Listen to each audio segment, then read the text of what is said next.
Welcome back to my channel SK studies. My name is Sarabjit Kaur and आज मैं आपको करवाने जा रही हूँ chapter 2 acid bases and salts of class 10 science. और मैंने इसके अंदर जो बुक फॉलो की है वो है एनसीईआरटी। एंड इस वीडियो के अंदर जो मैं टॉपिक कवर करने जा रही हूँ वो है importance of pH in everyday life. तो चलिए वीडियो को स्टार्ट करते हैं।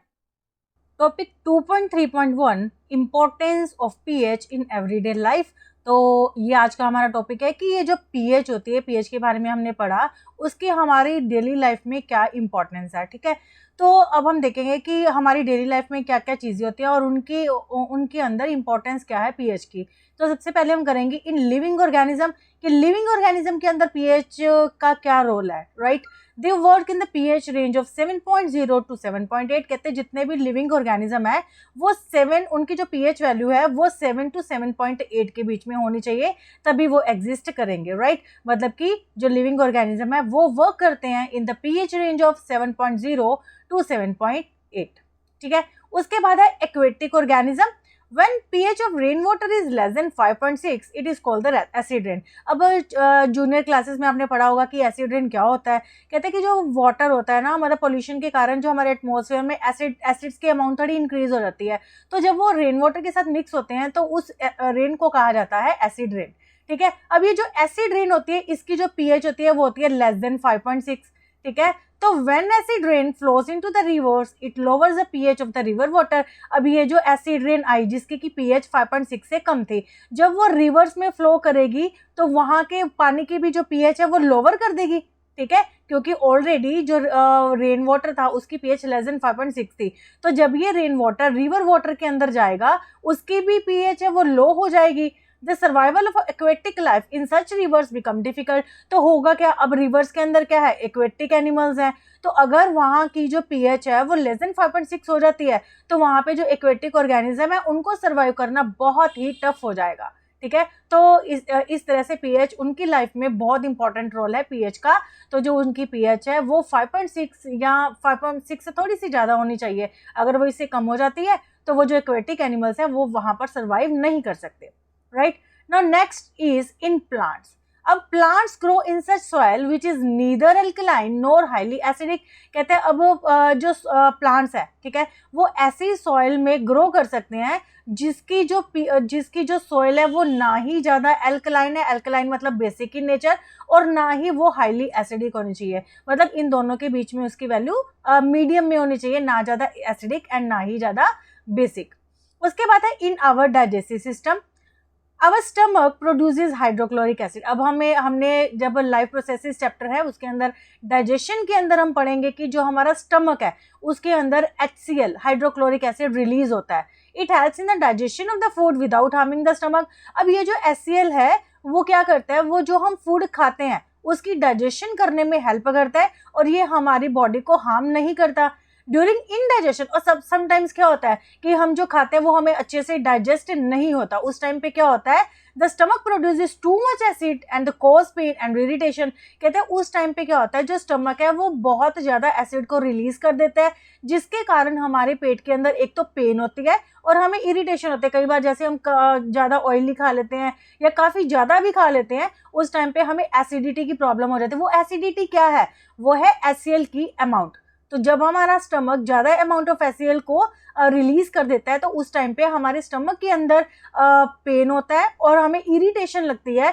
तो to get rid of this pain people use bases called the antacid. तो उस टाइम पे आप क्या करते हो, आप एसिडिटी को रिमूव करने के लिए कुछ जैसे कि इनो हमारी मार्केट में अवेलेबल है, ठीक है, तो आप ऐसे सब्सटेंसेस आप इनहेल मतलब पीते हो या खाते हो ना, तो इससे क्या होता है, जैसे कि इनो का मैं एग्जांपल लेके चल रही थी, जो इनो होता है वो उसका नेचर होता है बेसिक इन नेचर। तो वो क्या करता है, हमारे स्टमक के अंदर जो एक्सेस में एसिड बना उसको वो न्यूट्रलाइज कर देता है। ठीक है, तो ऐसे प्रोडक्ट्स को, ऐसे सब्सटेंसेस को हम क्या कहते हैं, एंटासिड्स। ठीक है, अब ये जो एंटासिड्स होते हैं वो क्या करते हैं, हमारी बॉडी के अंदर से जो एक्सेस एसिड है उसको न्यूट्रलाइज कर देते हैं। These antacid neutralise the excess acid, मतलब कि अब हमें पता है कि जो एसिड जब बेस के साथ मिक्स होता है तो वो न्यूट्रलाइजेशन रिएक्शन करता है, मतलब कि वो एसिड को जो बेस है न्यूट्रलाइज कर देता है। तो सेम हमारे स्टमक के अंदर भी ऐसा ही होता है जब हम किसी एंटा एसिड का यूज करते हैं। तो मैग्नीशियम हाइड्रोक्साइड या milk of magnesia is a mild base. कहते हैं अब ये जो मैग्नीशियम हाइड्रोक्साइड है इसका दूसरा नाम मिल्क ऑफ मैग्नीशिया भी है, इसको मिल्क ऑफ मैग्नीशिया भी बोलते हैं।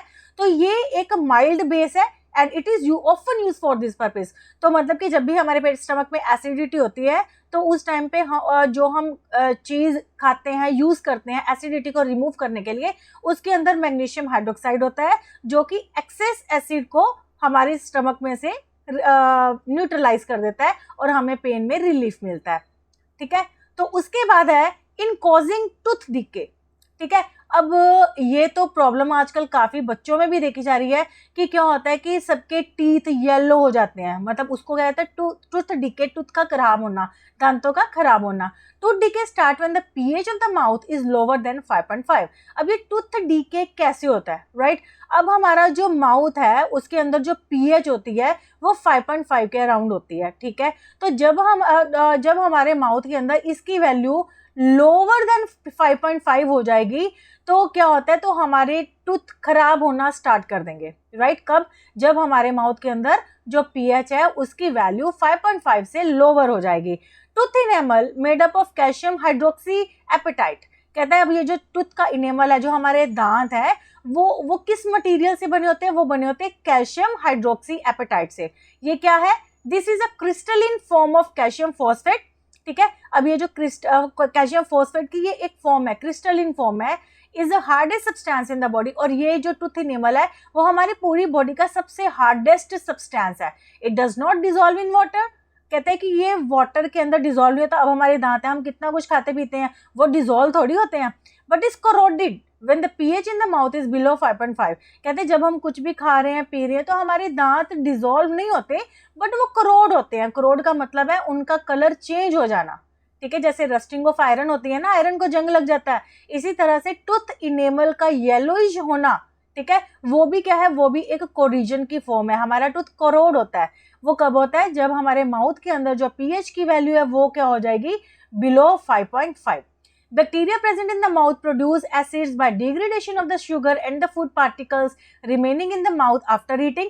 तो ये कैसे होता है? कहते हैं जब हम कुछ खाते पीते हैं तो अगर हम कुल्ला नहीं करते तो उस टाइम पे क्या होता है, जो कुछ फूड है जो भी हमने खाया वो हमारे दांतों के अंदर ही रह जाता है। ठीक है, अब ये जो फूड है, इसके जो फूड के पार्टिकल्स है, इनके जो बैक्टीरिया है, ठीक है, वो क्या करते हैं? वो फूड को डिग्रेडेट, मतलब कि उसको तोड़ते हैं एंड क्या होता है, उससे हमारे टीथ खराब होना शुरू हो जाते हैं। मतलब जो मटेरियल बनता है तो उससे हमारे टीथ येलोइश होना स्टार्ट हो जाते हैं। ठीक है, तो इसको बोलते हैं हम टूथ डीके, राइट? तो the best way to prevent this, अब इसको हम ठीक कैसे कर सकते हैं? अब जब भी हम डॉक्टर के पास जाते हैं वो कहते हैं 2 टाइम्स ब्रश कीजिए। वो क्यों कहते हैं? क्योंकि जब भी हम खाना खाते हैं तो जो खाना हमारे अंदर माउथ के अंदर रह जाता है, अगर हम उसको नहीं निकालेंगे तो वो बैक्टीरिया हमारे टूथ के इनेमल को येलो कर देंगे। ठीक है, इसलिए to clean the mouth after eating food, हर बार जब भी हम फूड खाएं हमें कुल्ला करना चाहिए, मतलब अपने माउथ को साफ करना चाहिए। Using toothpaste which are generally basic for cleansing the teeth can neutralise the excess acid and prevent tooth decay. कहते हैं कि जो टूथपेस्ट है उसका जो नेचर होता है, उसका नेचर होता है बेसिक। ठीक है, तो अब क्या है कि ये हमारे टीथ को क्लीन करती है। ठीक है, कैसे करती है? ये हमारे जो टीथ के ऊपर एक्सेस एसिड वो कैसे प्रोड्यूस हुआ था? फूड के कारण। ठीक है, वो उसको क्या कर देती है? उसको न्यूट्रलाइज कर देती है और जो हमारा टूथ डीके है वो हमारा नहीं होता, मतलब कि हमारे टूथ येलो होने से बच जाते हैं, राइट? उसके बाद है self defence by animals and plants through chemical warfare. कहता है कि अब जो एनिमल्स होते हैं और जो प्लांट्स होते हैं, अब उनके अंदर से भी केमिकल रिलीज होते हैं, तो उनसे कैसे बचा जा सकता है? उसकी मतलब कि हम उससे कैसे बचाव कर सकते हैं? सबसे पहले जैसे हम एग्जांपल लेके चलते हैं, बी स्टिंग। ठीक है, मधुमक्खी, जैसे अगर हमें कभी डंग मार जाती है तो क्या होता है कि हमारे उस जगह पे इरिटेशन होनी स्टार्ट हो जाती है। ठीक है, bee sting leaves an acid which causes pain and irritation. कहते हैं कभी भी क्या होता है, जब बी होती है, मधुमक्खी होती है, जब वो हमें डंग मार देती है तो जिस जगह पे वो डंग मारती है वहां पे हमें पेन होता है और इरिटेशन होता है। ऐसा होता क्यों है? क्योंकि जो बी स्टिंग होता है उसके अंदर एक एसिड प्रेजेंट होता है जिसको हम क्या बोल देते हैं? Methanoic acid. ठीक है। अब ये जो मेथेनोइक एसिड है ये हमारी बॉडी के अंदर जाता है, जिसके कारण हमें पेन और इरिटेशन महसूस होती है, ठीक है। तो इसकी रेमेडी क्या है, इससे कैसे बचा जा सकता है? Use of A mild base like baking soda on the stung area gives relief. कहते हैं जब जिस जगह पर बी ने हमें डंक मारा है, अगर हम उस जगह पर बेकिंग सोडा, अगर उस एरिया पे हम बेकिंग सोडा रब करते हैं तो हमें काफी ज्यादा रिलीफ मिलता है, ठीक है। मतलब हमें पेन से रिलीफ मिलेगा अगर हम बेकिंग सोडा को उस जगह पे रब करेंगे तो। Now sting hair of nettle plant, कहते हैं इसी तरह से ना एक नेटल प्लांट होता है, वो वाइल्ड जगह पे मिलता है या फिर जहाँ से हम पहाड़ी इलाके में जाते हैं तो वहां पे होता है, ठीक है। These hair inject methanoic acid causing burning pain. कहते हैं जब बाय चांस हम ऐसे वाइल्ड जगह पर जाकर या पहाड़ी इलाके पे जाके अगर हम किसी चीज को ऐसे ही टच कर देते हैं किसी प्लांट को, तो वो क्या होता है कि उस प्लांट की जो लीव्स होती हैं वो भी हमारी बॉडी के अंदर मेथेनोइक एसिड को रिलीज कर देती हैं, जिसके कारण हमें कुछ एडवर्स इफेक्ट होता है लाइक पेन, इरिटेशन और छोटे छोटे से जैसे दाने, पिंपल टाइप हो जाना, ठीक है।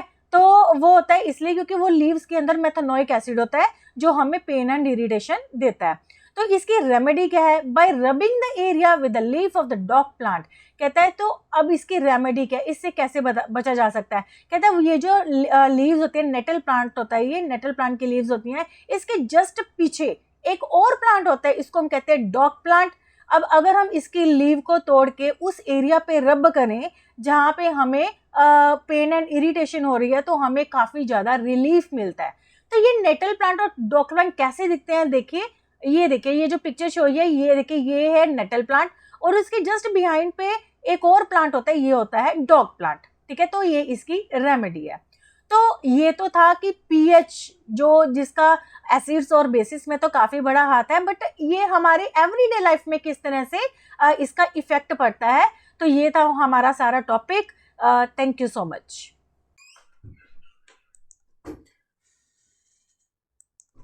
तो स्टूडेंट्स ये तो था हमारा आज का टॉपिक कि importance of pH in everyday life. तो ये तो बड़ा आसान सा टॉपिक है और बड़ा इम्पॉर्टेंट भी है और सीबीएसई फाइनल एग्जाम्स के अंदर इसमें से कुछ ना कुछ आ सकता है, तो इसको ध्यान से करिएगा। तो अब मैं आपको मिलती हूँ अपनी नई वीडियो में एक नए टॉपिक के साथ। आप प्लीज़ मेरी वीडियो को लाइक कीजिए, सब्सक्राइब कीजिए और इसको शेयर करना मत भूलिएगा। Thank you so much.